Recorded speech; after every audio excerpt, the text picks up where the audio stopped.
Ladies and gentlemen, welcome to Meanwhile Here on Earth. This program features in-depth conversations with the leading names in the subjects of UFOs, abductees, the paranormal, panel discussions, and the very best and brightest of the next generation of writers and researchers.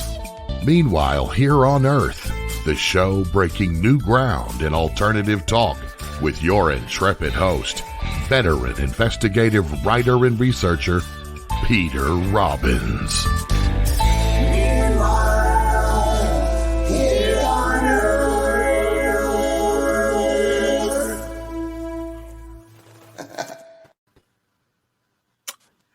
Good evening, afternoon, morning, and welcome back, or welcome to Meanwhile Here on Earth on KGRA Digital Broadcasting. Let's get some business out of the way before we go on to our guest for the show, which is that, as always, you can listen live to Meanwhile Here on Earth, as with all other KGRA shows, at no cost by going to the website, KGRA DB for digitalbroadcasting.com. However, from now on, you can watch the show at no cost, live or for the first 24 hours. I think a great shift in policy there. All you need to do, once again, is go to KGRA Digital Broadcasting. On most nights, you can watch it on YouTube as well. Bill, correct me if I'm wrong, but can you watch it on KGRA's Facebook page? Okay. I am aware that Facebook and Instagram and one or two other platforms have completely crashed around the world today. Exactly. It's done. They're downstroke, Peter. Wild. As a friend pointed out to me, it's probably due to they're putting me on a permanent suspension. So be careful when you mess with me in the future, Facebook. That said, our guest for tonight, who I've been really looking forward to having on the show, is Tracy Torme. Tracy was born and raised in Los Angeles and attended Beverly Hills High and played baseball and was a quarterback for the football team. He grew up traveling and assisting his father, Mel Torme, in his music show business career, traveling worldwide and developing relationships with interesting people, including, just like my childhood, Jerry Lewis, Sammy Davis Jr., Eddie G. Robinson, Judy Garland, etc., who influenced him in his own 36-year career in show business. Tracy was able to work in both film and television and span many genres, including comedy, science fiction, drama, action-adventure, biographical, etc., which is definitely rare. Tracy was recruited straight out of Loyola Marymount University and USC Film School by SCTV to write comedy at age 19. He was soon discovered by Saturday Night Live, and Tracy wrote comedy in New York City for about 4 years for the show, then recruited by Star Trek: The Next Generation in Los Angeles. Tracy wrote and produced several episodes, some under aliases, and won the prestigious Peabody Award, and developed a lifelong mentor in Gene Roddenberry, who encouraged Tracy to create his own TV series. Tracy sold his own creation, Sliders, to Fox Universal and ran the TV show with Bob Weiss for 5 seasons. He worked at HBO Studios as executive producer, screenwriter for Carnival, where he developed a close relationship with the creator Dan Neff, and then created Where the Heart Is, which sold to Showtime. Tracy has several overall deals with major studios and networks, including MTV, Paramount, Universal, Warner Brothers, and CBS, where he developed, wrote, and produced or consulted on several TV projects. He wrote and produced TV episodes for the recreated shows Twilight Zone and Outer Limits. Other credits include a CBS miniseries, Intruders, and UFO Cover-Up Live, syndicated at Universal, Universal Warner Brothers. He developed, wrote, and created several pilots, including The Shadow Man for Warner Brothers, High Power for Universal Pilots, Storm Riders, and Dark City for HBO Universal, Kung Pao, Band of Spies, and True Tales of Terror for MTV. He also developed and created Doomsday with Howard Stern, which started a bidding war between 6 major networks and ultimately sold to UPN Paramount Network. He wrote and produced the miniseries The Black Whip for CBS and many others. Tracy developed, wrote, and produced and consulted on several film projects, including The Fugitive with Harrison Ford, Contact with Jodie Foster, the remake of The Thing for Sci-Fi Channel, and others. He developed and wrote a documentary film with singer-songwriter Bob Dylan about the famous drummer Buddy Rich, who was also a close family friend. Tracy also produced the film Fire in the Sky, and developed and wrote the first draft for I Am Legend with Will Smith and co-produced the film. Currently, Tracy is producing a movie called Hell and Back for Paramount Studios, which has been asked to relaunch his creation Sliders. And the Beach Boys have asked Tracy to write and develop a film on the story of the Little Blue Coupe. Tracy has several original scripts completed that his agent at CAA plans to market next year, and a longtime television executive has requested Tracy's original scripts, currently in turnaround, for relaunch next year to major studios.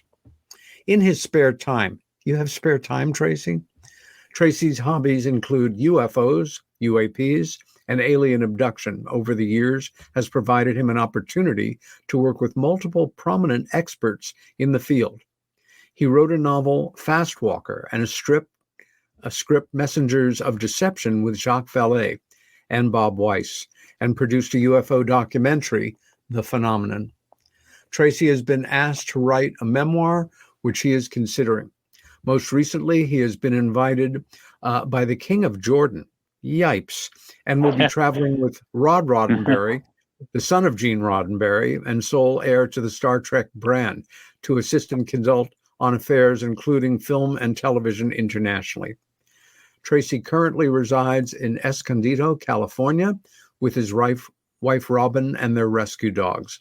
Tracy does interviews for radio, television, and has spoken publicly at numerous conventions, schools, seminars, etc., and works as a volunteer mentor and assisting young and aspiring writers. Tracy is helping his wife with a book on human trafficking, and they have a passion for helping abused and neglected animals and children, and have done numerous fundraisers and volunteer projects, helping nonprofit foundations, live, on film, and serving on the boards of directors. Tracy Torme, welcome to Meanwhile Here on Earth. Peter, it's great to see you. It's been a long time, and congratulations on this show. It's wonderful. Thank you. It has been a long time. And as you know, one of the things that this show differs from in most interview format programs is, of course, we already have a sense of who you are, and we'll be learning more about that as we go. But my focus has been, in great part, how did you become the person that you are? And that means kind of starting at the beginning, or even before the beginning, with your life and how it developed. So let me begin by asking Peter, I guess. Sorry, I'm sorry. Please go ahead. Okay. Do you have any siblings, Tracy? Yeah, there's 5 of us all together. 2 brothers and 2 sisters. Very good. Mm-hmm. And your mom being married to a guy who is on the road a lot and, larger than life in many respects. Did she work, or she basically raised the kids and supported your dad? My mom was a model when she met my dad, and pretty much retired from that to have me. And she passed on recently. I didn't really grow up with her. I grew up with my dad, one custody of me. So I wasn't really close to my mom, but then my wife, Robin, actually befriended her sort of in the last 5 years of her life. And it sort of, reestablished my, oh goodness, there's me and my wife. It sort of reestablished my relationship with her after Good. many years. And that was really because Robin really encouraged me to do that. But I don't know if that answers your question, but yeah, my mom was kind of a jet setter and a different kind of person. She traveled all over. It was kind of more like a crazy aunt than my mother when I was growing up. I see. And it's kind of nice that in about the last, I would say 5 or 6 years of her life, we reestablished contact, and Robin is really responsible for that. That's wonderful. When you were a kid, obviously, your father's influence and his fame had to cast a long shadow in a positive sense on your young life. When you were coming of age as an adolescent or even younger, did you feel you wanted to follow in some way in your father's footsteps, or did you have another dream of what you might become when you became a grown-up? Well, you know what it was, Peter? I was heading toward being a singer-songwriter.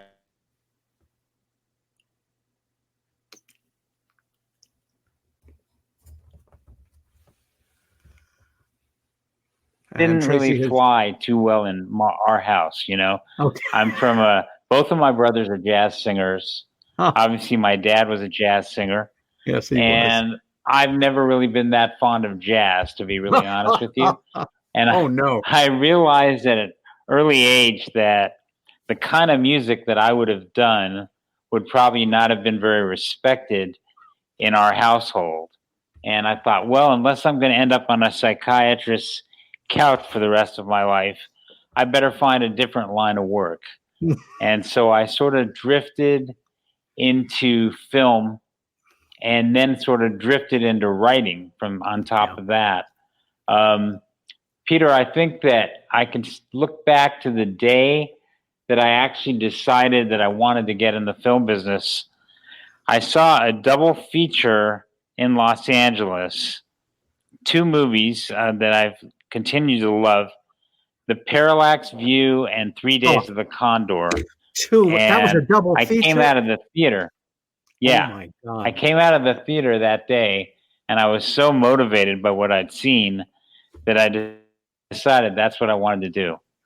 I have to tell you, I have never had, I am a film maniac. And when I graduated from the School of Visual Arts with my BFA, my major was painting, my minor was film history. I have been a film fan since I was probably 6 years old, actively. And my grandfather took me to see, I was even younger, 20,000 Leagues Under the Sea, which made my mind explode. But The Parallax View with Warren Beatty and 3 Days of the Condor with Robert Redford, which had a small role for an old friend of mine in the opening sequences in the Brownstone in New York, where it's, kind of a publishing review place, but of course it's a CIA information collecting center. The actress Tina Chen, she was one of the employees there. Right. I remember she gets killed early on, doesn't she? Well, Max von Sydow, when he comes in as the mailman and he rubs everybody out with his silenced machine gun, she's the last person. And she's standing in front of a mirror, in front of a window. And von Sydow, she's terrified. And she says, please. And he says, step away from the window. And then he machines her to death.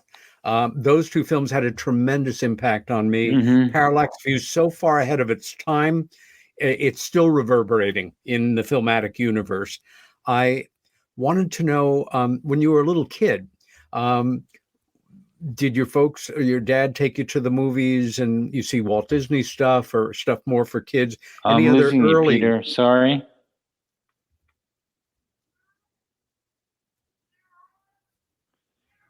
I'm only hearing one out of every other word. So can you say that again, Peter? Yeah. Just before those two films had such an impact on your life, when you were a boy, were there other more, say, innocent films that you enjoyed?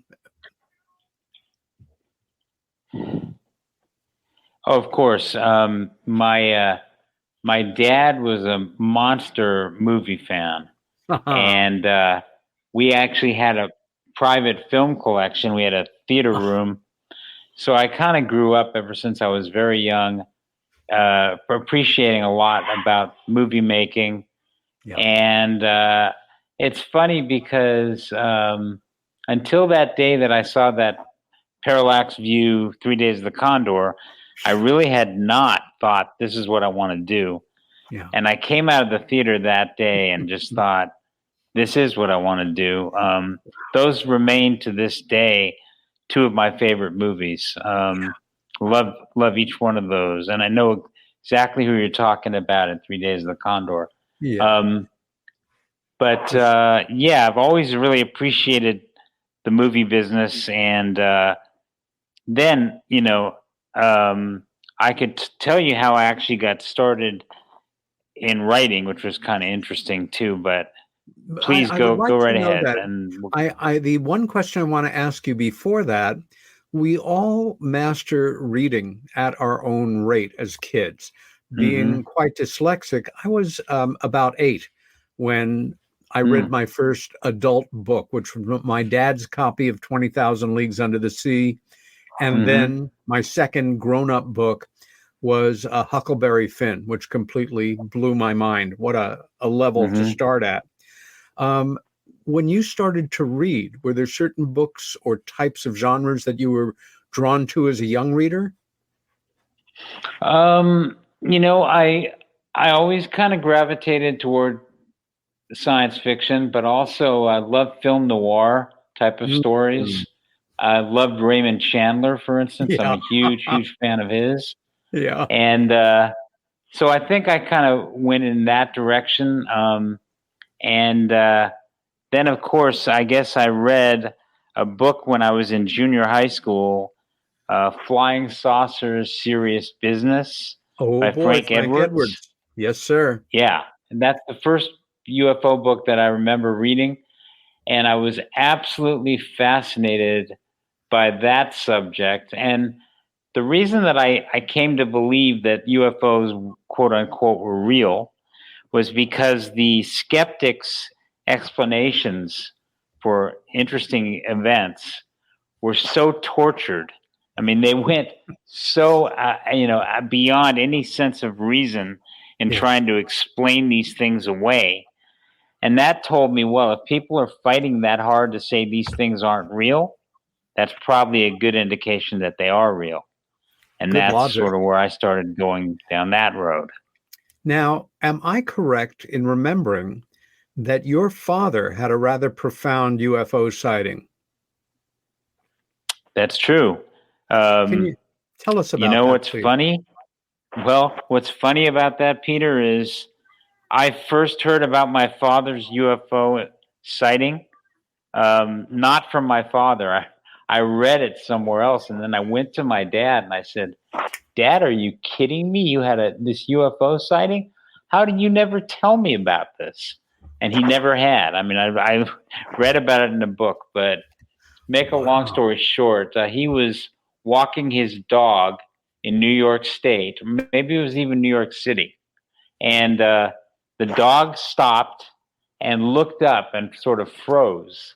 And my dad followed the dog's line of sight and saw this glowing red object silently hanging there in the air. And my dad later went on to be a private pilot, so he knew a certain amount about aeronautics. And he told me that absolutely what he had seen that day was something unlike anything he'd ever seen before. As you and I both know, Peter, one of the interesting things about UFOs in general is how many people have sightings that they really never talk about and that they never report. That's right. And I think if my dad hadn't been a celebrity, his sighting would have never really come to light, because I asked him if he'd reported it, and he said no, he had no idea where to report it or what to do. So there you go.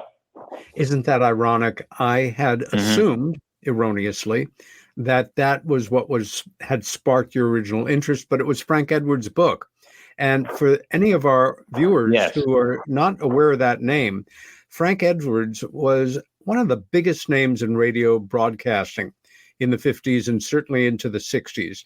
Tremendously influential, right up there with Long John Neville, and had a real thing for UFOs and became so outspoken on the subject that his 3 books all became bestsellers. How interesting, though, that was what it was. Now, getting back to what you had said before, how did you actually start writing? Well, it's a very lucky and strange story. I was in film school, and one of the assignments was to write a script and do it over the course of the semester, show it to the teacher every few weeks. So I was feeling, very sort of satirical about what film school was all about. So I started writing a comedy. And my writing teacher, was a guy named Milt Gelman, who had written for The Man from U.N.C.L.E. and Bonanza and all kinds of shows like that. He's a real veteran TV writer. So I was writing my script and I was showing it to him, and he said one day, "You must be a huge SCTV fan." And I said, "What's SCTV? I never even heard of it." He said, "Oh, it's on NBC, for 90 minutes at 1:30 in the morning or 12:30 or whatever it was." Yeah. And so my roommate and I, just for fun, checked it out. And I ended up getting really hooked on the show. I still think it's one of the funniest shows that there ever was. And I agree. For those in your audience these days who might not remember it, it's an imaginary TV network.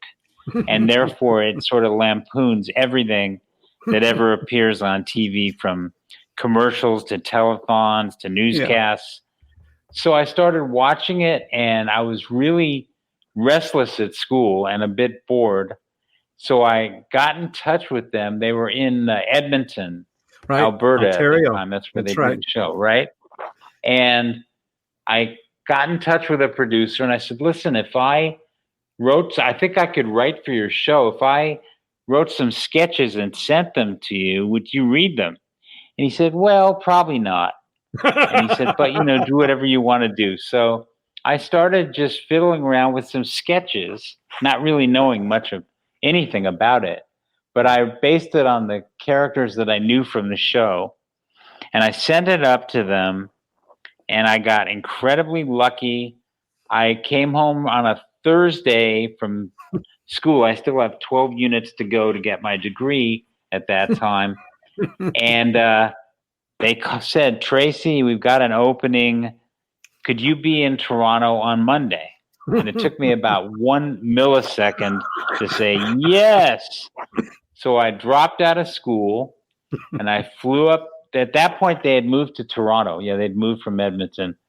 So I flew to Toronto, and that's how my writing career started. And it was just amazing. I literally walked into the offices, and there's John Candy and all these, people that I had come to idolize for how funny I thought the show was.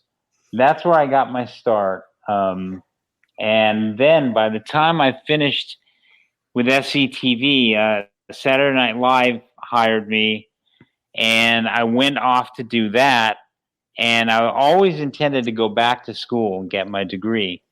But by the time I came back from New York, I was into the real world. I wasn't into the collegiate world anymore. Yeah. And there was really no turning back at that point. And it's actually, do you know the name Don Novello? Of course. Peter? Of course. Yes. Well, he very was my much. producer. Oh, He was my God. producer at SCTV. So he's the one that recommended me to SNL. And the one thing I can tell you for sure, when I was done at SNL and I returned to LA, I knew one thing for sure, Peter. I did not want to be a TV comedy writer. Yeah. It had been like a really fun experience. Yes. Certainly, there were certain things about being at Saturday Night Live that were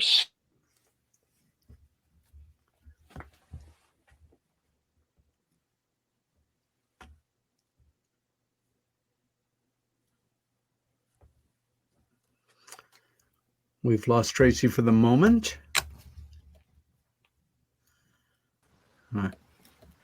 I'm Tracy? sure he'll be back. Yeah. We have the little magic circle going round. Yeah. There he is. Yeah. Tracy, for some of our viewers who did not know who this great pantheon of Canadian comics was, it also included Rick Moranis, Kathleen O'Hara, and Don Novello, who was your producer, went on to have a reoccurring part on Saturday Night Live as Father Guido Sarducci, which was great fun. Now, well, he actually did the. Sorry, go ahead, Peter. I was just going to ask you, when you went over to Saturday Night Live, was this the first few seasons? Was this the beginning of the golden age of Saturday Night Live that you were writing for? No, I'm an old guy these days, but I'm not that old. I mean, by the time when I was at Saturday Night Live, it was like the Eddie Murphy days. Got it. So Okay, it was, sure, right. That would make much sense. farther down the road. But yeah, we all felt at that time on Saturday Night Live that the show had been on for too long. Oof. That it was already, it had been on for way too long. And now looking back on it, how many years ago was that? It's just still going. Crazily enough. Seen it in years, but it does still continue to click along for those that follow it. So I don't watch it anymore either. Yeah. You're living in New York at this point. Your interest in UFOs has been very real for a number of years. And by this time, I'm imagining you have read a book that was published in 1981 by a New York artist who went on to become the most famous ufologist in the world, Bud Hopkins, and the book was called Missing Time. You knew Bud was in New York. Well, believe it or not, Peter. Yeah. I actually owned that book. I optioned it as a producer. And that's how I first got to know Bud. Yep. And then it was tremendously fortuitous that I happened to be at SNL at the time that Bud was doing a lot of his really groundbreaking work. Yes. And so as crazy as this is, looking back on it, I have difficulty believing it myself. But what used to happen was Bud was really going full speed ahead on the abduction research. Yes. And every few weeks, it seemed he was making a new breakthrough and a new discovery. And he and I were good friends, and he would call me at SNL, and he'd say, "Oh, Tracy, you're at work right now." I'd say, "Yeah, I'm at SNL." And he'd say, "Well, something's going to happen tonight that's really amazing. We're doing a regressive hypnosis session with a little old lady from Nebraska who I've been meaning to regress her for a long time. Why don't you come over and witness it? I want you here to witness it." So I would make an excuse at SNL, and this sounds terrible, but I would. It was very loosey-goosey there as far as your hours, as long as you got your work done. Sure. So I would hop in a cab and drive to Greenwich Village from Manhattan. Yep. And, go to Bud's house and sit in on these incredibly wild hypnosis sessions that he was doing. And Peter, the thing that I remember so well was, it was like diving into the Twilight Zone for real. Yes. I would go in and there would be this, abductee recalling what happened to her on board the UFO or whatever it was. Yeah, exactly. And I would hear this incredible terror that she would experience and this sense of wonder, but especially the fear that would go on a lot of times with screaming and things like that as she would relive these moments in her mind. And then I would get back in a cab and drive back to Saturday Night Live. And all the way back to Manhattan in the cab, I'd be recalling what I had just seen in Bud's house. And I'd be saying to myself, this just can't be real. It can't be real. It's science fiction. It can't be real. And then I'd go back to Saturday Night Live and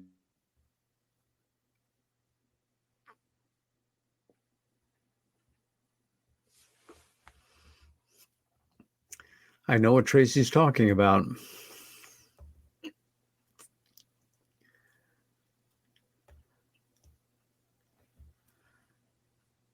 And I'm sure that delay will end in a moment or two. okay. So I was living this dual reality where Yeah. on one hand, I'm at Saturday Night Live, doing these zany comedy sketches.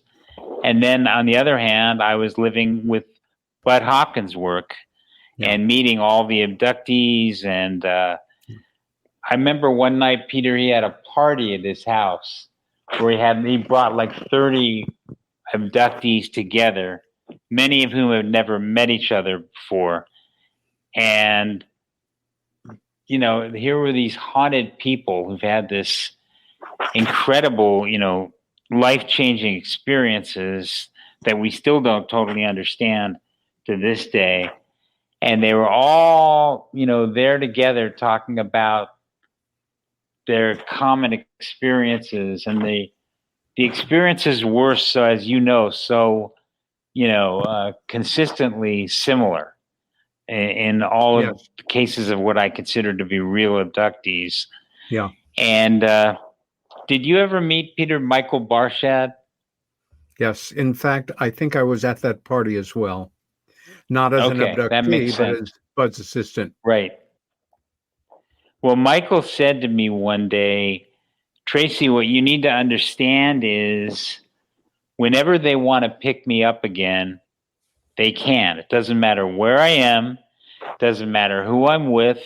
That's right. There's no power in this world that can stop them. And if they want to come through the wall of my apartment to get me, they're going to come through the wall. Exactly. And he said this to me in, such a sense of, being damaged by this.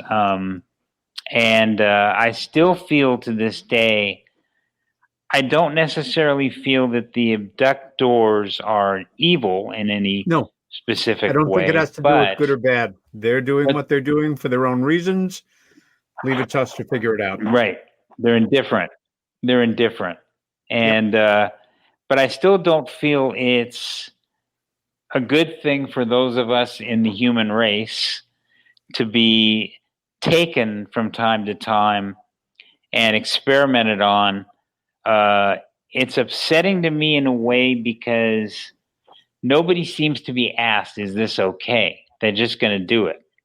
And I've always seen that as kind of a dark thing. So nothing that I know to this day has really changed my mind on that. But the entire abduction phenomenon, I mean, thank God for Bud and for David Jacobs, because they did so much amazing work to a largely indifferent world. To the world as a whole is not that interested in this, or most people don't seem to even believe that it's happening. But anyway, I digress. I'm going to jump in for a moment to say that the time that you're talking about when you were writing for Saturday Night Live and coming over to Bud's, first, everybody should know that occasionally, when Bud was working with people who were interested in doing hypnotic regression, it wasn't something he did with everyone. He would occasionally ask them if it would be all right if a witness sat in, somebody that he had spoken for. So I don't want anybody to think that, this nice little old lady from Nebraska or other people just all of a sudden had somebody there, surprise, listening in on their most intimate thoughts. The other thing is that this was the period of time that I was working regularly as Bud's assistant, and our lives kept dovetailing. I would leave, you would arrive. He told me a lot about you, and for him, Bud loved the big band music.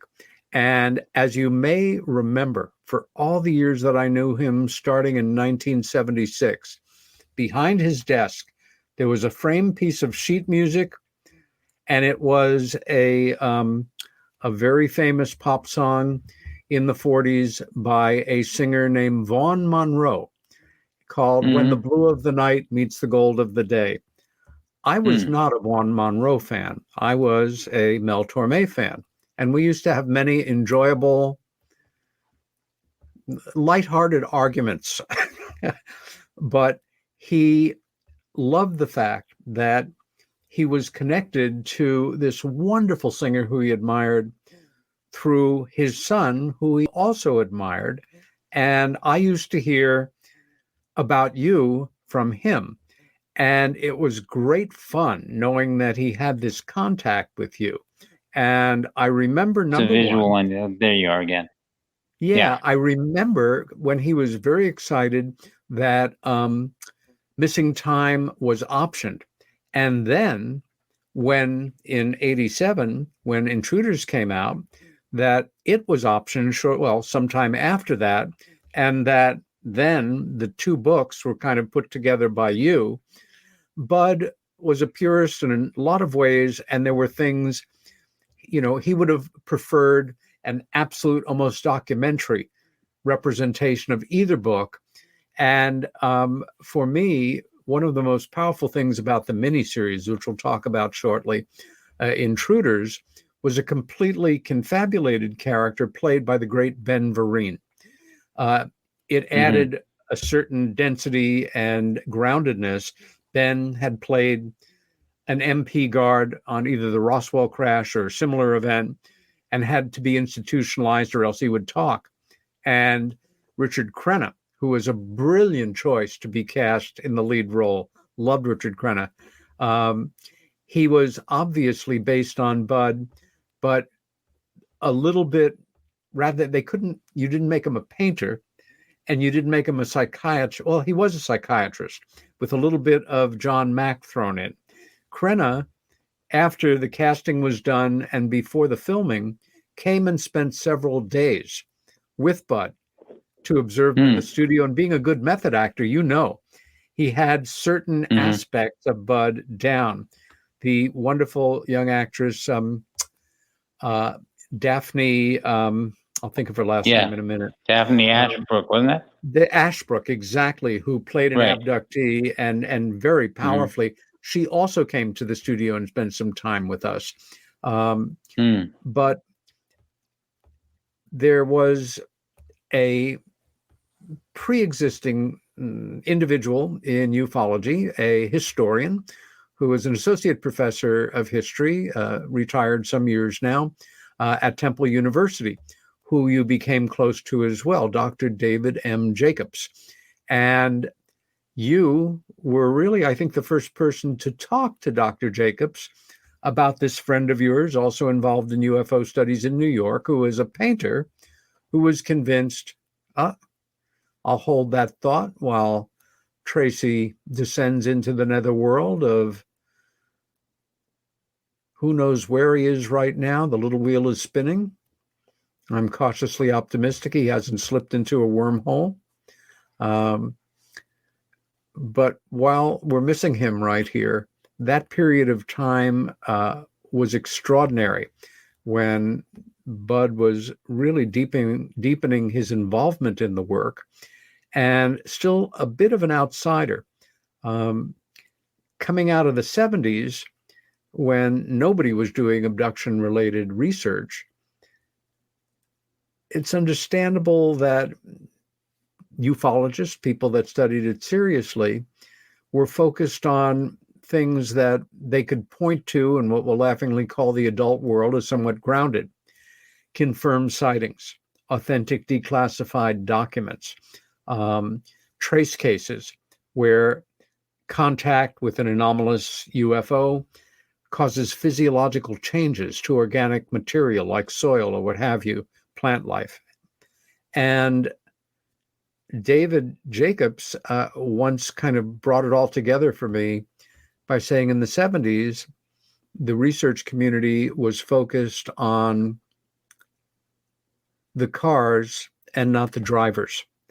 And Don Schmidt, who has been a guest on the show several times, most recently in August, on a show with a number of old friends and colleagues and people that work with Bud Hopkins in one way or another, this very close to the 10th anniversary of his passing in August of 2011, was remembering that Dr. J. Allen Hynek, certainly the ranking figure in international ufology, at the time when he first started to learn of Bud Hopkins' work, really would have none of it. He did not accept it, was not comfortable with it, did not like it, until he visited Bud and had an opportunity to go through casework, actual physiological evidence, laboratory reports, listen to regressions, meet witnesses, and turned around on it. Dr. John Mack, the same thing. Dr. Mack told me after the fact that when he came to New York to meet Bud, it was kind of with the novelty idea that here was this person who thought human beings were being abducted by aliens, who obviously had to be crazy, but of course wasn't. And what a life change that was for him. So let's pick up here, Tracy.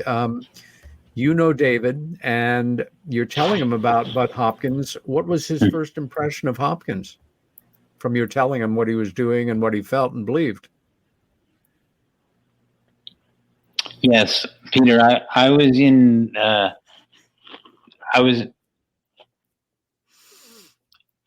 was in New York City. I remember it was stiflingly hot, and I was with David Jacobs, and I was telling him about Bud Hopkins and his abduction work, and David was absolutely dismissive of it. He didn't believe in it. He thought it was flaky. And I really worked on David for like a 24-hour period and said, you really should meet Bud. He's doing amazing stuff. So I put them together, but they still didn't really click immediately. It wasn't until I think they both found out that they had homes in Cape Cod, yes, summer homes.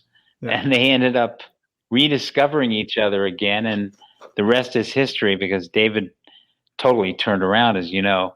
Yes. Also, what you probably don't know that's kind of interesting, I had a friend that was a producer on the old 2020 shows when that first came on ABC, and she knew about my work with Hopkins, and she told someone about it at the Larry King show when he was doing a nationwide radio show out of Washington, D.C. And so Hopkins and I went together to Washington, D.C., and we did 3 hours on the Larry King radio show, coast to coast, about abductions. And what was interesting was I don't think people really knew anything about abductions in general in those days. Yeah. We were talking about it, and it was like we were talking about, one of the strangest subjects that Larry King had probably ever dealt with. But we took calls for 3 hours from across the country discussing abductions. And there were several people that seemed to the idea of abduction seemed to click with them, and they were remembering on the show mysterious incidents from their past when they seemed to have had missing time. Oh boy! So we were sort of uncovering some abductees. Probably it was really interesting. And not Larry only did King not was, know that at all. Yeah. Do you know if Larry King already had an interest in the subject, or this was his introduction to it? He had a passing interest, I would say, in UFOs, but he hadn't really delved into it very much at that point. But it was really interesting to see sort of how the world at large was reacting to these kind of stories. Nowadays, everybody knows these kind of stories, but back when we did this, they really didn't. So it was really groundbreaking in a lot of ways. Boy. Not only did you introduce these two men to each other, both who had such a tremendous impact on this most complex, disturbing, and fascinating area of research, but they went on to become best friends and were best friends right up until Bud passed 10 years ago. So thank you for that. I remain close to Dave. You're welcome, Peter. Thank you. Bud was one of the biggest influences in my life, a mentor, a dear friend, a confidant, a teacher. And I just love that coincidence also that they both had homes in Cape Cod. Anyway, Isn't that wild? Yeah. I love it. You're able to put together this option for these two books by Bud, and you begin to put together a screenplay, and it results in something rather historic and groundbreaking, certainly for 1992 when it came out as a CBS 2-night, 4-hour miniseries. It was a powerhouse, and I thought it was particularly well cast. As somebody who has audited John Strasberg's acting classes on and off for 30 years and worked off Broadway with Tony Award winners and a number of Academy Award winners, Richard Crenna, who my generation grew up with in The Real McCoys, a lighthearted 50s, early 60s comedy, and then went on to a great detective series after. He was a wonderful character actor. He could do comedy and he could do brilliant, serious work. And he brought a real gravitas to that part. Mayor Winningham, cast in the Deb Jordan Cabell role. And by the way, a big hi from Deb, who sends you her love and best wishes. Oh, thank you. Who I stay in touch with regularly. And she has a new book out, which I'll tell you about later. But wow. I think you would really enjoy. Yeah. And I'll send you her contact information. I know she'd love to hear from you. But great. Mayor Winningham, she is the best. Mayor Winningham was brilliant, and she brought such power to that character. Again, Daphne Ashbrook as the second abductee dealt with, and as Crenna's love interest, an actress that I had never paid much attention before, Susan Blakely, was very good in holding down that role. So before we go into, and we're coming into about 5 minutes or so before our first break, but let me take a minute here, well, actually about 2 minutes, and let's take a look at the trailer for Intruders, the miniseries. Great. And here we go. The film that will change the way you think. Something is happening to me. And something is happening to Timmy. And whoever is doing it is going to come back.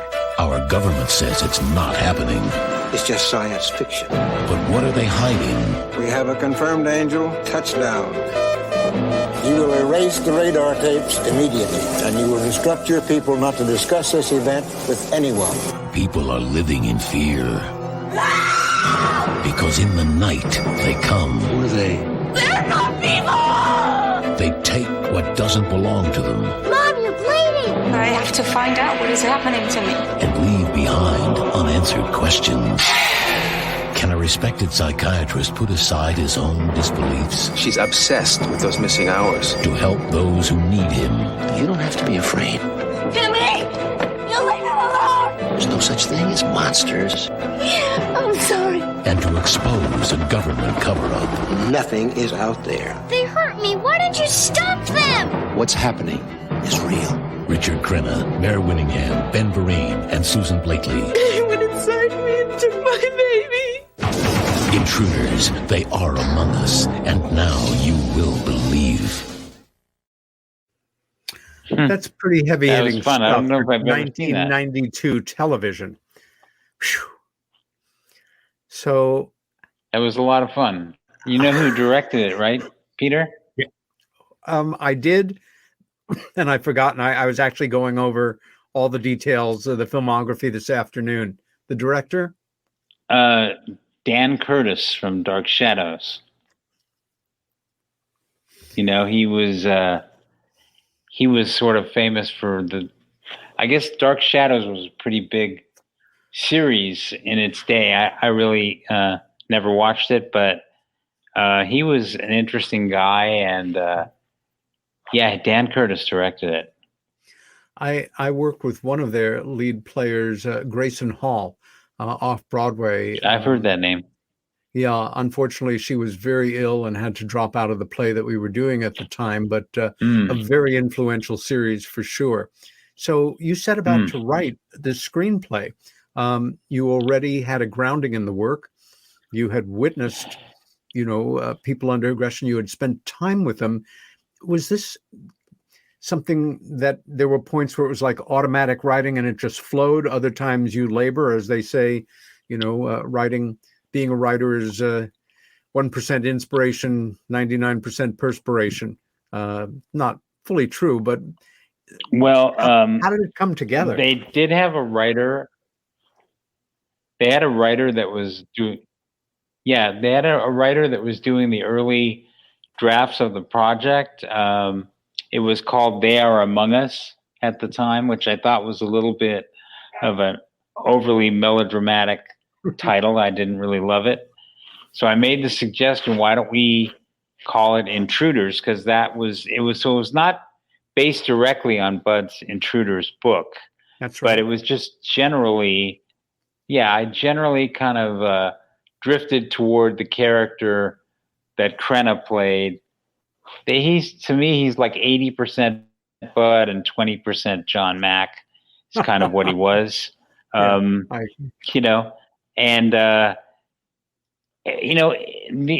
favorite scene actually in Intruders, there's a really great character actor named, I think his name is G.D. Spradlin, and he plays the general in Intruders. He's only in one scene, but he goes into a speech where he says, well, this is all hypothetical. I'm not saying this is real, but imagine if, and then he sort of talks about what UFOs are really all about, hypothetically.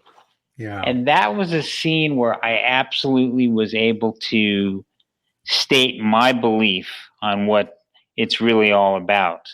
And it's where I sort of explored for the first time something that I have come to firmly believe over time, that despite the fact that these things have been around since at least 1947, so someone has been knowing about them for 70 some odd years, is it possible that the people in the know really are not in the know, in the sense they still don't know where these things are from, why they're here, what they want?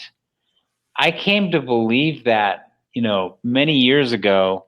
And when I used to say that if I was speaking at a convention or something, people were very upset with me for saying that. They would be like, how can you not think there's this giant conspiracy and whatever? And I thought, no, I don't believe in giant conspiracies. I don't believe the secrets can really be kept. So things leak out. And how is it that the UFO secret, quote unquote, has been kept so well? And I came to believe the reason is they don't know what's really behind these things. They know there's something here. It's unearthly. Wasn't made by us or the Chinese or the Russians. But as to where they're from and why they're here, every time a story like that comes forward, I've come to believe that it's disinformation, that those kind of conclusions are spread out to muddy the water. The reality is we don't really know to this day. And that was something no one agreed with me about for the longest time. But now, thanks to Lou Elizondo, people are starting to believe that. And I think that is the truth. I think that that's why it's such an amazing mystery, because it's so hard to get to the bottom of it. Well, after more than 40 years in the field, I know how little I know, and I know more than most people. This is a perfect time for us to segue, take a brief 3-minute break or so, maybe even 4 minutes if we're lucky. This is Peter Robbins, and meanwhile here on Earth with my special guest tonight, Tracy Torme, and we will be back shortly.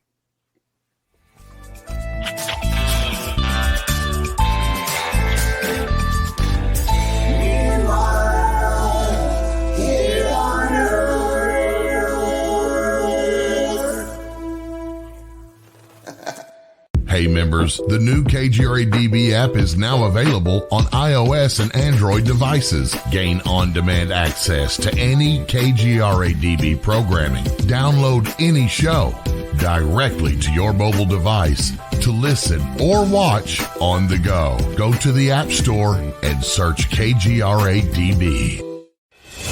Welcome to the new KGRA digital broadcasting website, thekgradb.com. Here you'll find great new content, including the KGRA Classics, great shows from our archives. You'll be able to see the show times and information so you can see what show is currently on air. The on-air live button, so just go to this section and you'll be able to hear the show live with exceptional sound quality. We also have the Vault section. Make sure to subscribe to get access to great content and special features. We have the make content for our latest news and events, so make sure to sign up and you can be part of our forum. So make sure to check out the new KGRA digital broadcasting website, thekgradb.com. We look forward to seeing you there, and we hope that you enjoy the new website.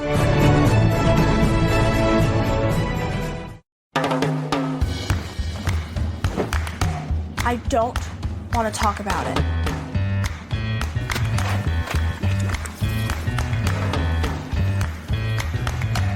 I don't want to talk about it.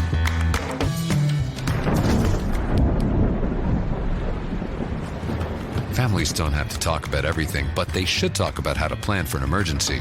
Get tips and resources to make your family's emergency plan.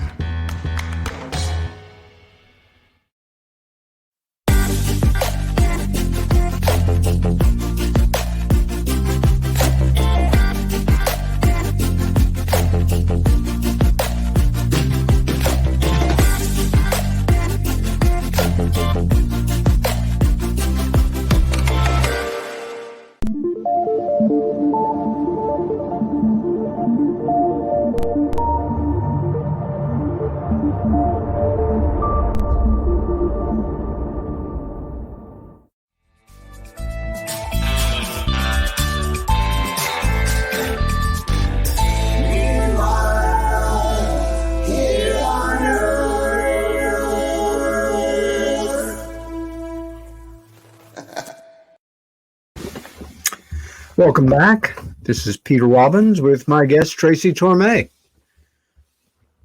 You have a nice break, Tracy? I had a nice swig of water, Peter. Outstanding. As we all know, on November 6th of 1975, a team of loggers working in the Sitgraves National Forest wilderness area in Arizona, although the forest covers 3 states. It's massive. Had an experience centered around the experience of one of the loggers that kind of changed the course of UFO history, I guess is the way to say it. Travis Walton, the subject of the book Fire in the Sky, the subject of your film Fire in the Sky, went from being an unknown guy with a rural background to internationally well known. And although people still keep coming at him, has a tremendous respect of millions of people out there, and I think with good cause. He published the first version of his book in 1979 under the title Abducted with an exclamation point. It was later republished as Fire in the Sky. How did you learn about Travis Walton, and was it through the book or some other way? Well, I had known about his story going all the way back to high school. And I told you that I had owned the rights to Missing Time, Bud Hopkins' book. I spent 3 long years shopping that book around in Hollywood, and I could never get anyone to bite to make the film. And one of the reasons was they'd say, well, the book's kind of more like a documentary. It's not really a story. And after 3 years, I was frustrated, and I thought to myself, you know what? What's the greatest single abduction story of all time? And I knew that it was Travis Walton at that point. So I got in touch with him, and he was very wary at the time. He had been burned by Hollywood, and yes. I needed to prove to him that I knew his story and I was going to try to do justice to it. So that's how it all started. I literally think I got his number out of the phone book and just called him one day. And that started the whole thing that eventually became Fire in the Sky, which originally was going to be Missing Time. And it sort of morphed into what became Fire in the Sky. So you first got at least close enough to him on the phone for him to allow you to visit him in his hometown of Snowflake, Arizona, as I remember. And you it was drove unbelievable what happened, Peter. I know the story, but yes, share it with... Yeah. Okay. All yours. I flew to Arizona to meet with Travis. I landed at Phoenix, and I was supposed to take a little commuter plane that I had hired to fly me up to the White Mountains where Travis lived. And I'm at the airport, and the pilot finds me in the airport and says, I can't take you. I'm like, what do you mean you can't take me? I got to get there. He said, no, there's a snowstorm over the White Mountains. It's too dangerous. I'm not going to do it. So I had to rent a car, and I rented a Peugeot, 4-wheel drive Peugeot, and I'm racing toward the White Mountains out of Phoenix, and I end up running into that snowstorm that I had heard about. Let me cut in for one moment to say, growing up in Los Angeles, you probably didn't have a lot of experience driving in the snow. That's very true. Continue very true. On. And I'm driving toward the White Mountains, racing to get there, and I suddenly realized there was one little, unfortunate fact that I had not known about this rental car. The windshield wipers didn't work, and I'm going into a snowstorm. And I literally drove the last, I would say, 2 hours to Snowflake, having to pull over every few minutes, stick my head out the window so that I could see. And then when the snow would let up a little bit, I would try to race ahead as far as I could go. So that was my first experience meeting Travis. I was amazed that I made it there in one piece, because there were all these trucks that were barreling down the highway, and I was really worried that one of them was going to hit me from behind, or I was going to run into one of them, because I really couldn't see. I don't even know how I made it, but somehow I made it there and spent 3 or 4 days with Travis. And from that point on, I started meeting the other loggers from the incident. Yeah. And Travis and Mike Rogers took me to the exact place where it happened. Yeah. And I said, guys, just step by step, show me exactly what happened that day, where you were, where it was. And, again, going back, Peter, to the skeptics and the way they do things, Phil Klass, I guess, had come out and said that something like Jupiter was very bright the night of the incident. Yeah. And, what becomes really apparent is... How insulting. Yeah, if these guys are telling the truth, this object was close enough to throw a rock and hit it, right? It wasn't a fuzzy star in the sky. Yeah. That you and I both know all too well that the UFO community desperately needs good skeptics. A good skeptic is very valuable. We need those. We all have to be a good Unfortunately, skeptic. That's not a debunker, though. Yes.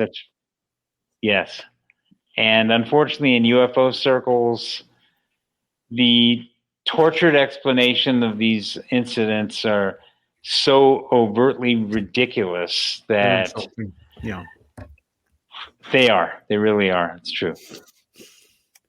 But as you and I know, because we've both remained, I think, good friendships with Travis over the years, he's a very thoughtful guy. He's very very intelligent. I mean, that's one of the first things that struck me when I got to know him was this is a very sharp guy, very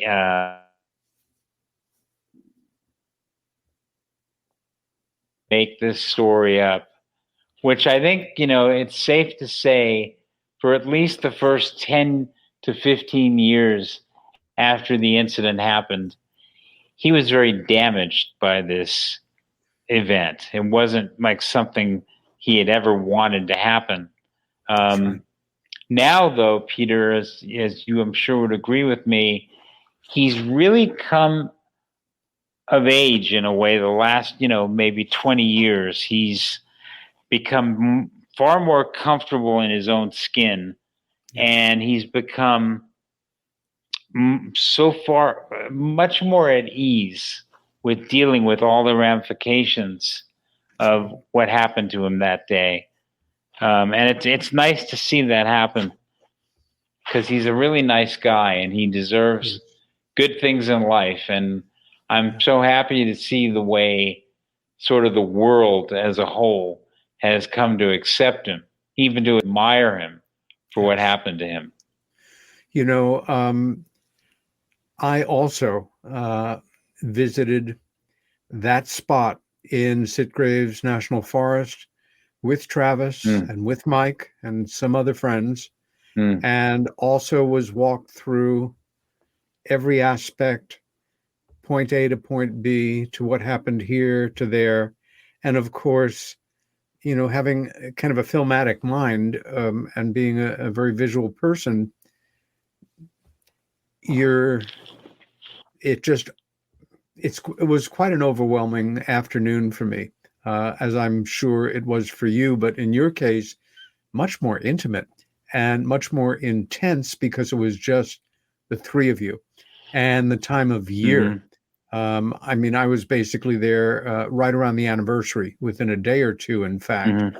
But it's very hard to explain to people how remote this area is. Again, the Sitgraves National Forest covers part of 3 states.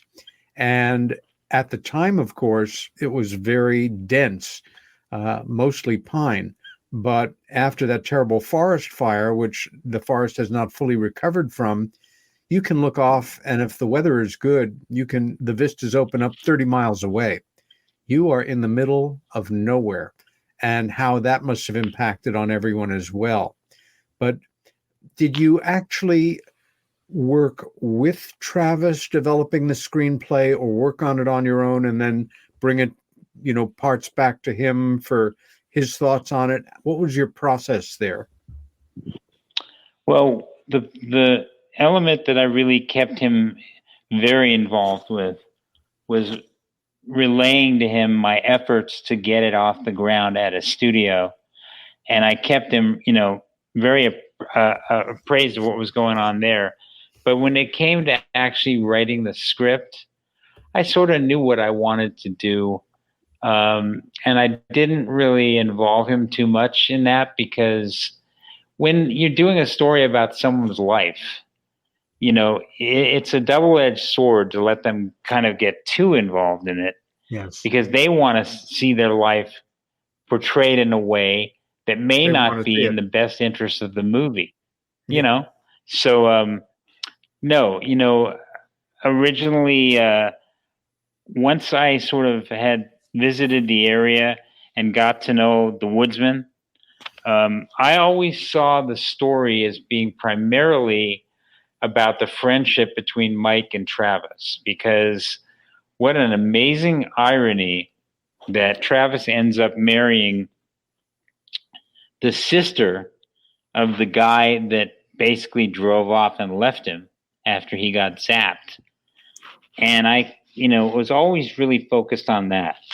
I thought that was really the heart of the story. Yeah. I thought once you got to the point where your casting director was putting the characters together, D.B. Sweeney was hardly the most famous actor in the world, and Robert Patrick was relatively unknown, playing Mike.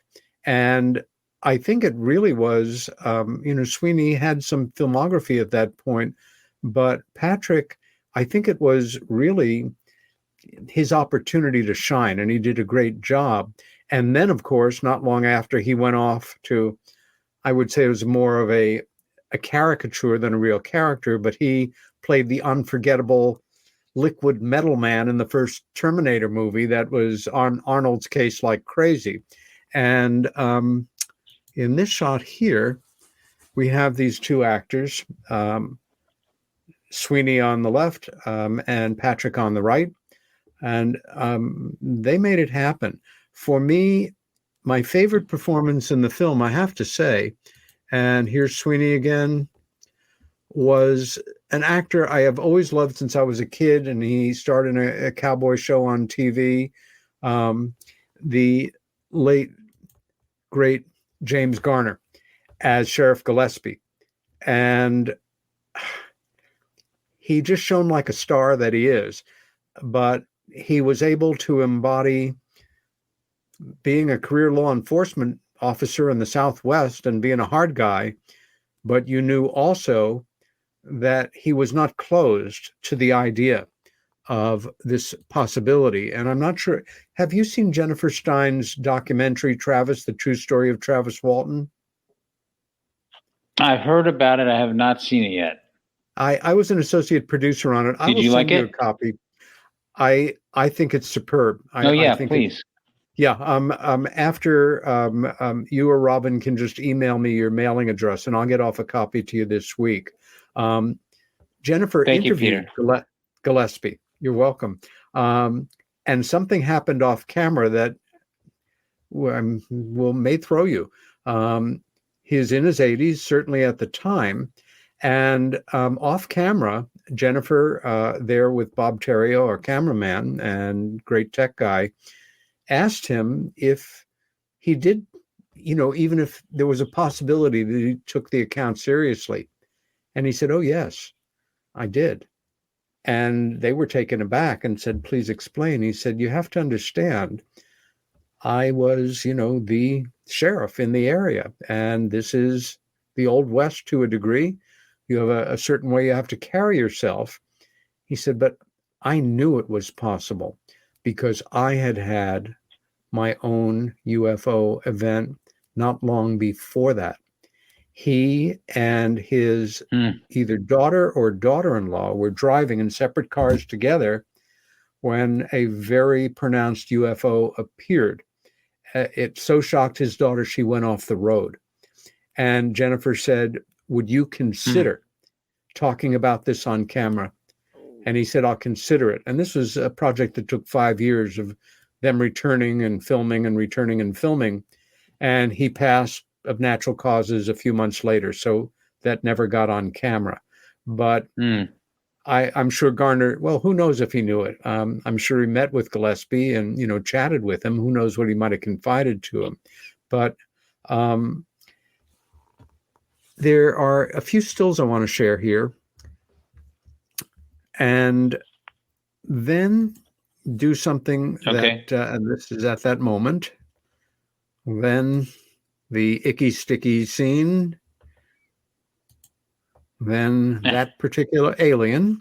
Now, there's an old saying that it's too off a word possibly, but it is not nice to say bad things about people who are dead. But meanwhile, here on Earth, we sometimes break rules. And there came a time when you guys and everybody else are on location and you're starting to film. It's all been leading up to this. It must have been a very exciting time. However many crew, cast, tech people, caterers, you're out there and it's all starting. And you have a phone exchange with a man who, when I first heard about him in the 70s, he was lucky enough to be head of NBC at the time that Saturday Night Live started. Brandon Tartikoff, who probably no better than no worse than a lot of media execs, but he got credit for that where he certainly didn't deserve it. And he was kicked upstairs and then became a film studio executive. And he did not like certain things about your characterizations in the film. He wanted hipper, cooler, wilder, weirder aliens. Can you tell us about what happened there? Because he almost stopped production on that film. And a lot of people have said over the years, gee, I really enjoy that film, but there are parts of it that I know aren't authentic to the story. People need to know that you tried to be as authentic to the story as possible, but you got called on it, and the decision was made above your head. Well, what happened, Peter, was Travis's memory from the moment that he woke up on board the craft to the moment where he raced out of the craft and was put on the highway outside of Heber. Right. I loved all of that from what I knew of the story. I didn't feel there was any reason to fictionalize change anything. That part at all. Yeah. So in my original script for the movie, that sequence of everything from his memories of the abduction were 100% true. I mean, there are other parts of the movie that I had taken artistic license with. Sure. The number of woodmen, I think we brought it down by one. And, various things like that. But the actual abduction sequences were 100% accurate. And it wasn't really because I thought, I want to be that accurate, as much as it was. I thought they were very filmic and they would work beautifully in the movie. And also, to me, there was a real power in doing something the way it really happened when you can, when you don't have a reason to fictionalize. That's right. What happened is, ironically, Intruders, the miniseries that we spoke about, was being rerun while we were in pre-production on Fire in the Sky. And one day I get this frantic call from one of the executives at Paramount. Oh my God, this show was on last night, and they were showing abduction sequences that were just like the ones in your script. It's already been done. It's been done. We can't do it again. And I said, well, it's been done because that's the what way happens it is in abductions. Yes. And from that moment, from that moment on, there was a tremendous panic going around that they were threatening to pull the plug on the movie, even though we had already started, basically. They were going to pull the plug on the movie unless we could come up with an alternative version of events during the abduction sequence. And I was very crestfallen by this, and I dreaded telling Travis about it because, oh my God, they want to, totally change what really happened to you. Yeah. So there was a big, massive scramble that was going on, trying to come up with something in a hurry on the run that would satisfy the studio so we could continue to make the movie. So we ended up working with Travis on the fictionalized events of what happened to him. And we tried to sort of do things metaphorically. Right. For instance, there's a scene in the movie where they put some kind of like a membrane over his face. And we did that because Travis had talked about how there you go. Perfect. Thank you. How Travis had felt very claustrophobic, and he'd felt like he was suffocating during part of the experience. So we came.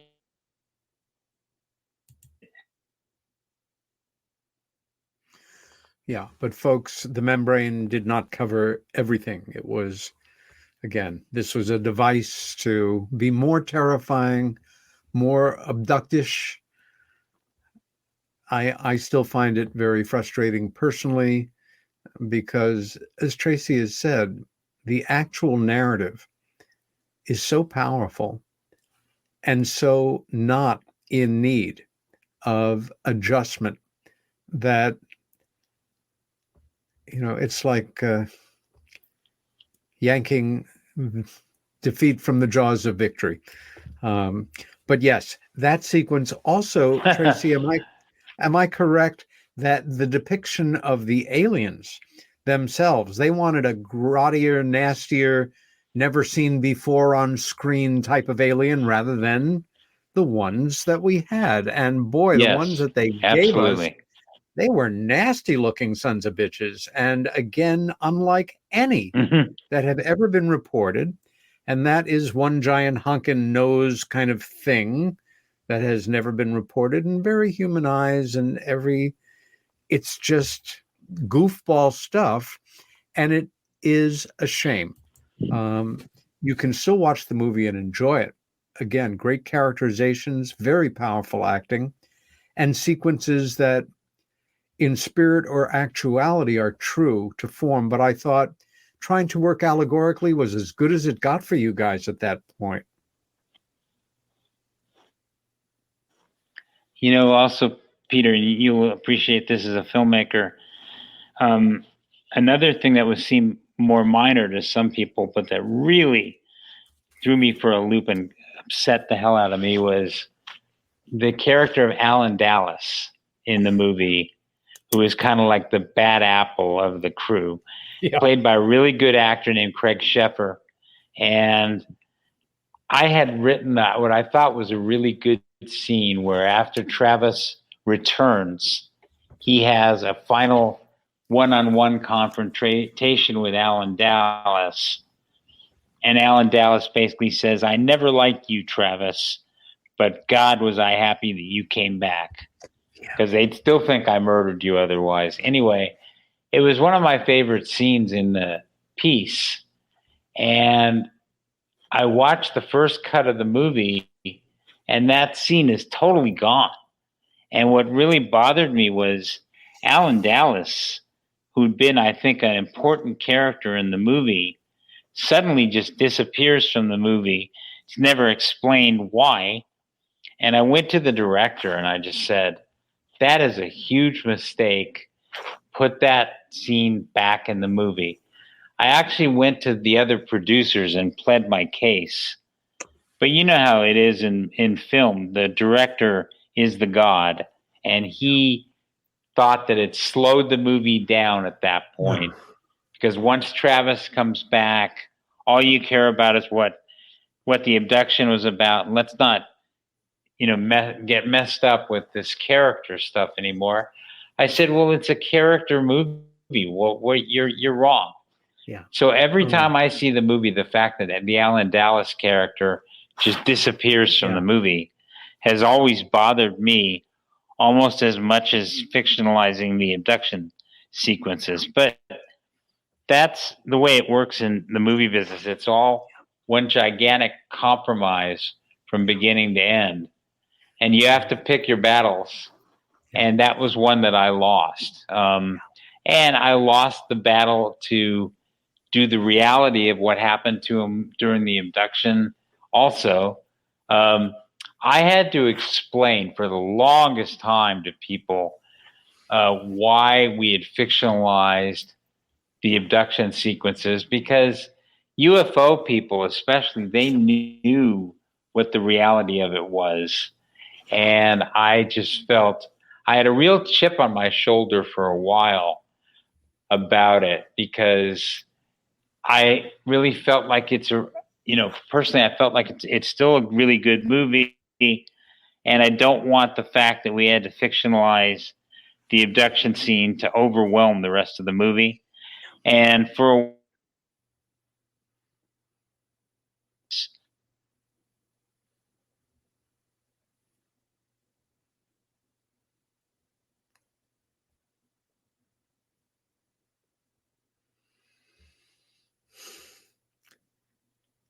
I can only imagine how frustrating this was.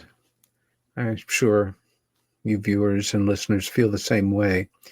It could have been, it is a powerful film. It is important in its own way.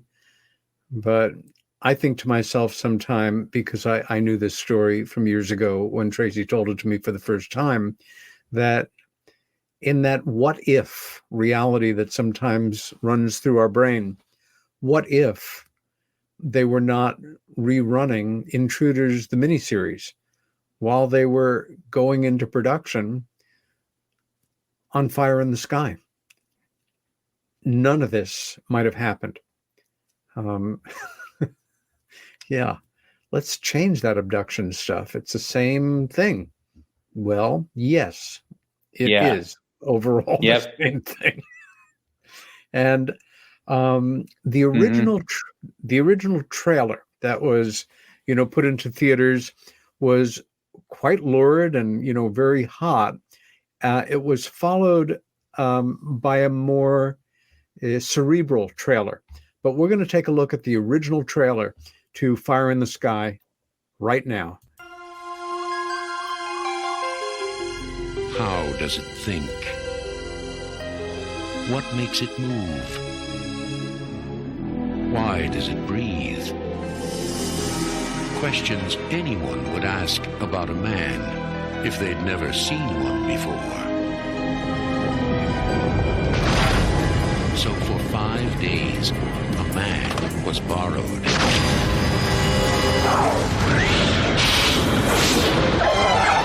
The story that Travis Walton and 5 other witnesses told was so unbelievable, so unimaginable, that it has become the most famous case of UFO abduction ever reported.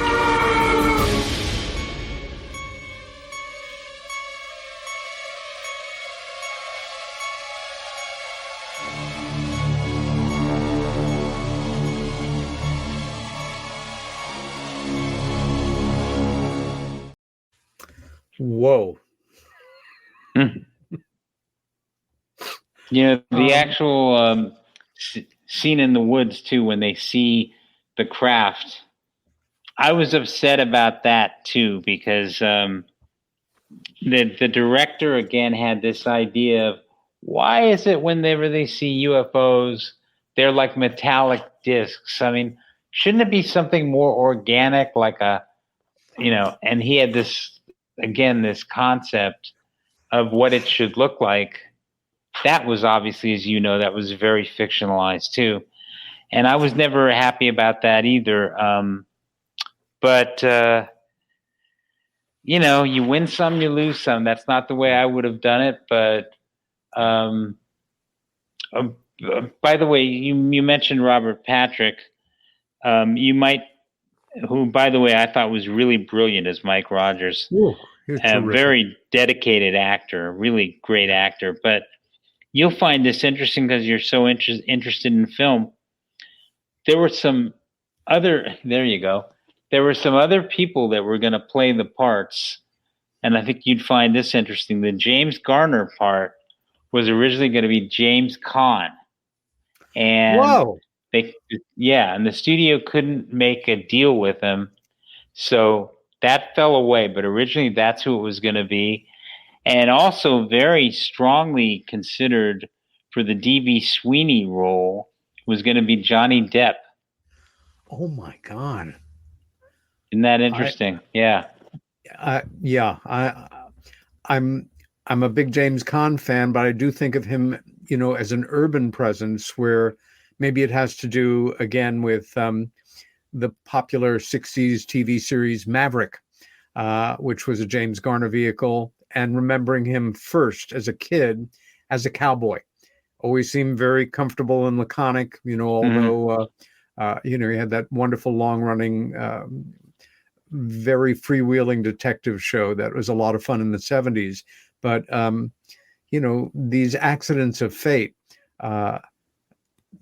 again, the what ifs of filmmaking of if this person hadn't done it, then the other one would have. Do you remember the premiere of the film? Did it premiere in Hollywood in a traditional, old-fashioned way?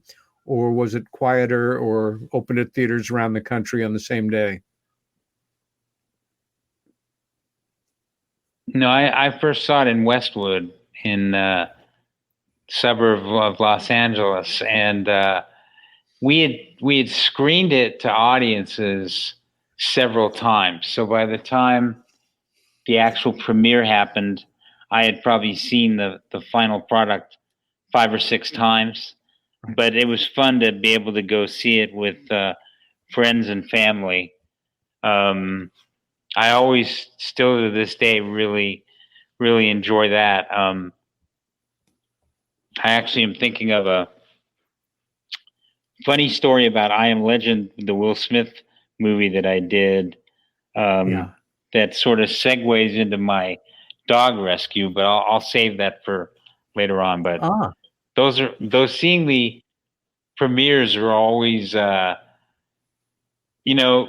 it's sort of the culmination of a lot of work that you've put into something to get it to that stage. You know what I'm talking about. So yeah, exactly. When all was said and done, what was your feeling about Travis's feeling about the finished product, given the challenges put forward by the studio?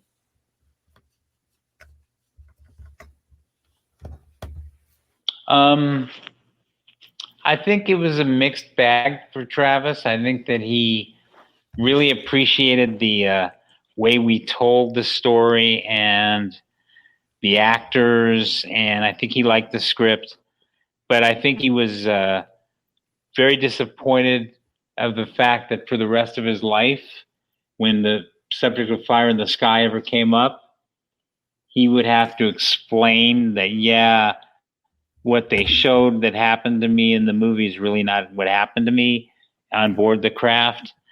And we both just really wrestled with that for a long time because it's not the way we had planned it.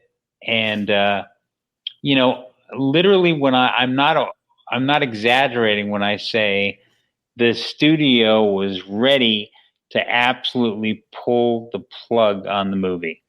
And ironically because of Intruders.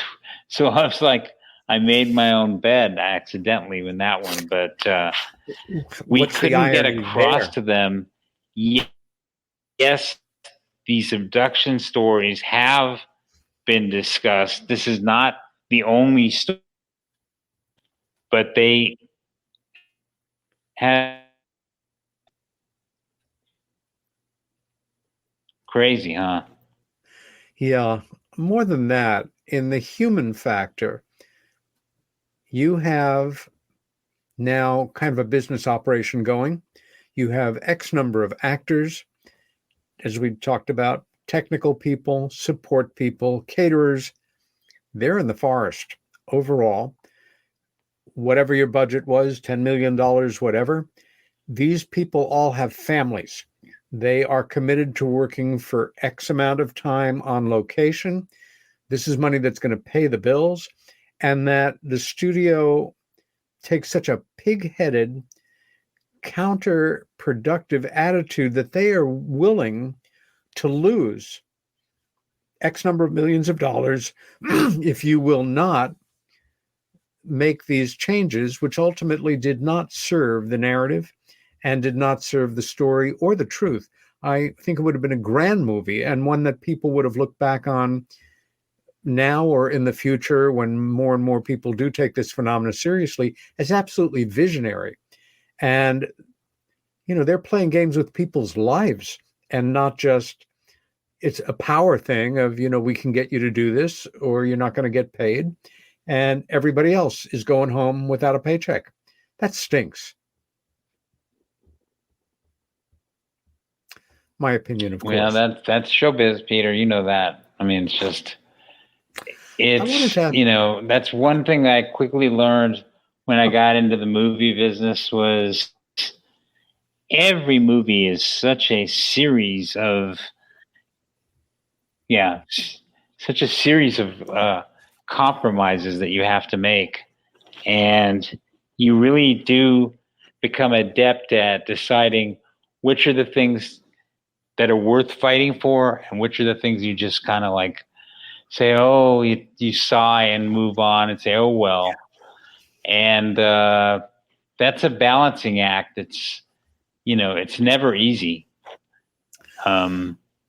I think films are made sometimes.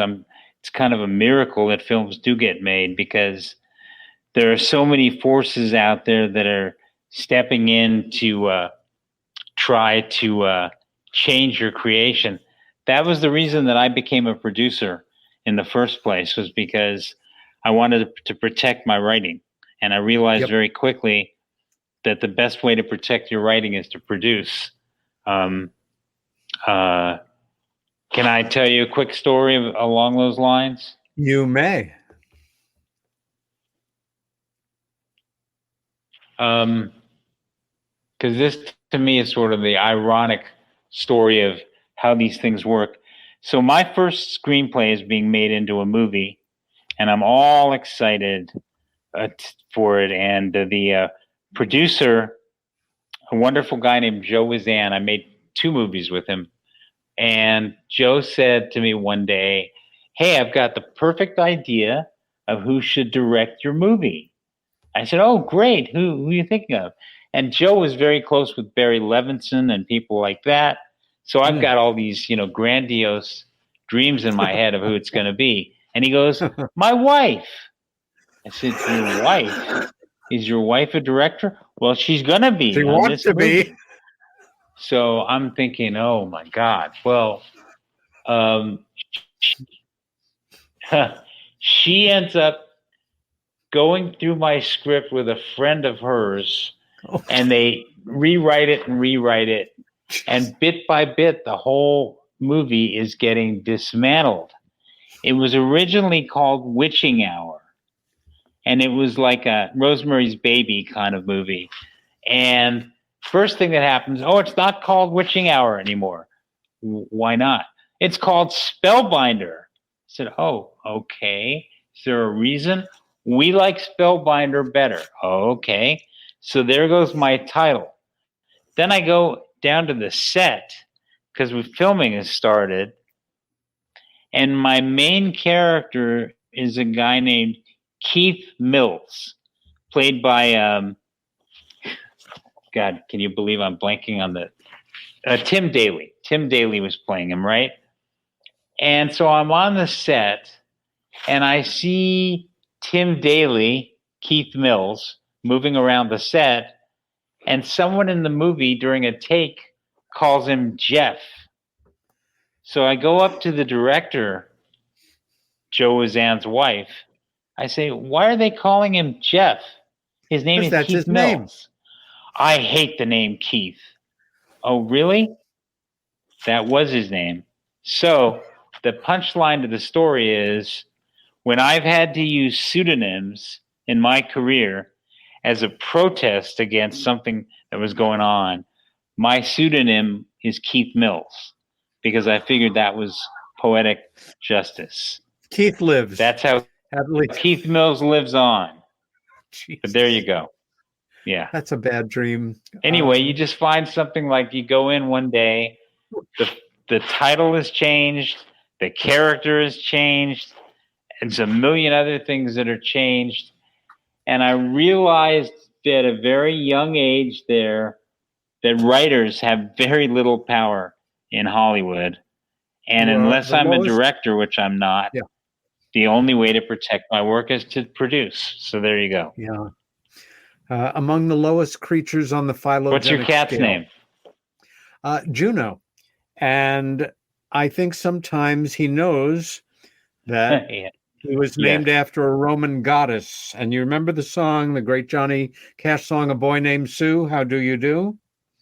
He knows he was named after a woman, and every once in a while when I go by him, he whacks the hell out of me. Oh, of course. Other times, Johnny Cash. He's a very nice cat. I tell him he's very rare. There's only a zillion gray tiger cats on the planet.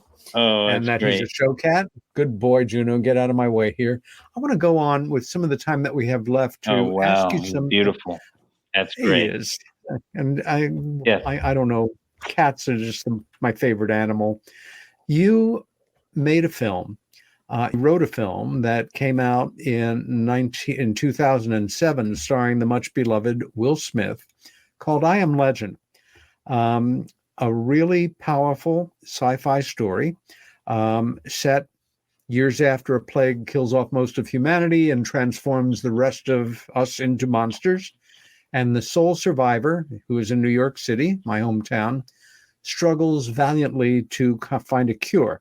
Now, I remember watching it in part because this was still fairly early days, relatively speaking, of CGI. And, you know, I know New York City as well as most people who have lived there most of their life. And it was very powerful seeing what was done there. But what was on my mind a lot was sometimes films are remade, successfully, unsuccessfully, sometimes under the same name, sometimes under different names. And in maybe the mid-'60s, a film came out starring Charlton Heston called The Omega Man. And then it was remade again, not as successfully, but The Omega Man, it's kind of creaky and dated right now in some ways, but I thought it was a powerhouse and had a tremendous allegory in terms of popular culture mentality beating down true intellectuals, the fact that his apartment is kind of this fortified place filled with books and sculptures, and he is a soldier and a doctor and a researcher all rolled into one. But one of the things I was most touched about in your version of it, and it does not surprise me if this had the impact on you and on your wife, to do something in your life that I have tremendous admiration and respect and affection for, his relationship with his dog, because that's the other character, basically, until he interfaces with a human being. It was very powerful. And the way that the loss was dealt with was as much as if, you know, the leading lady had died or something. Tell me, were you thinking about the Omega Man when you did that, or was it just sort of a point of reference in your head? And how did that dynamic in that film of man and dog impact on your life personally after the fact?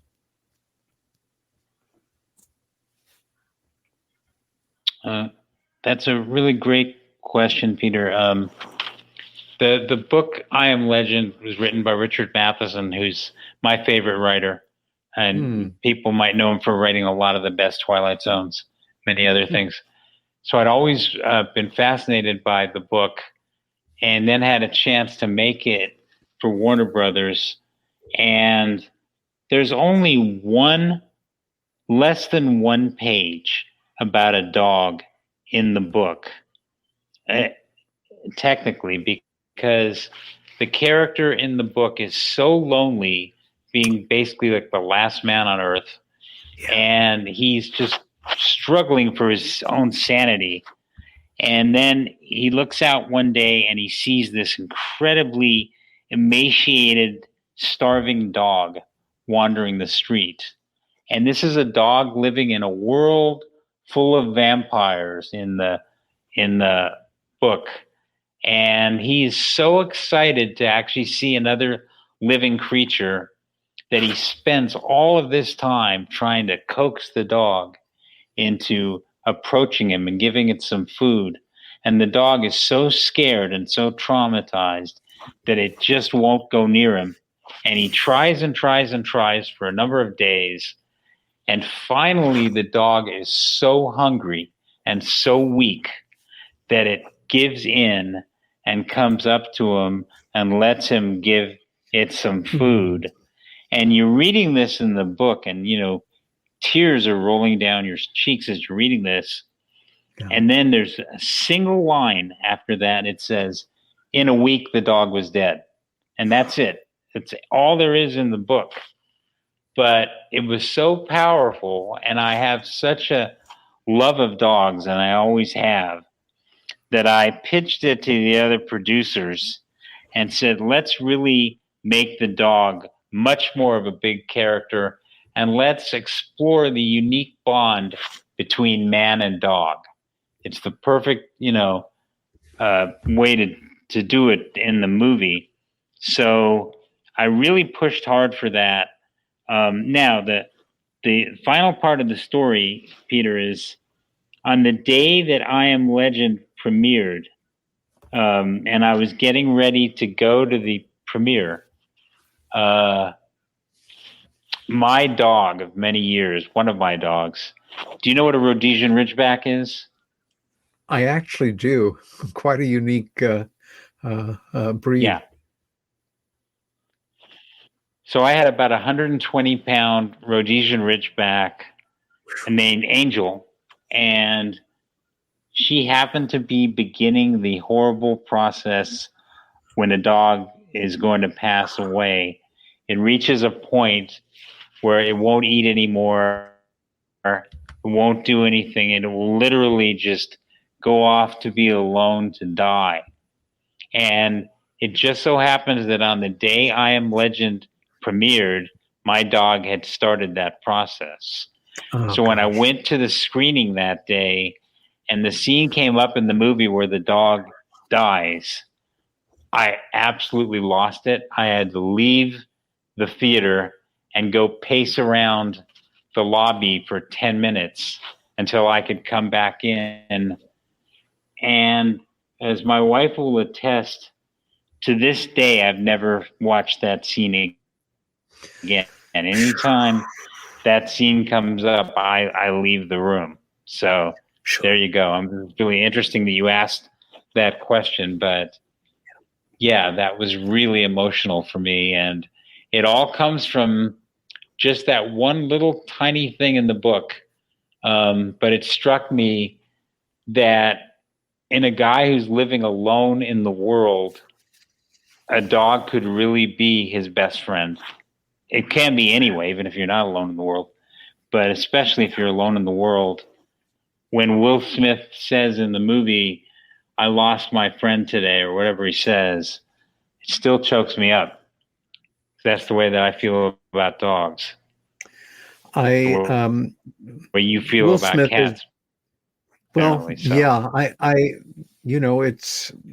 it's love, it's chemistry, it's out of our control, and hopefully, I hope everybody has some thing like that isn't in their control, and that brings up overwhelming feelings and reinforces their humanity.